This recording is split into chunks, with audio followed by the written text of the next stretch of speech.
Всем привет! Я ездила на дачу. Вот такой вот модный лук вы можете наблюдать. В деревне отключили интернет, а люпины в поле так и звали.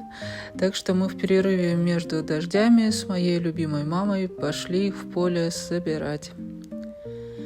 Цветочки я зачистила от ненужной зелени, добавила в букет все, что нашла в огороде. Весь процесс меня контролировала кошка. И вот такая вот красота у нас получилась. Спасибо за просмотр. Надеюсь, вам понравилось. И желаем вам хорошего лета.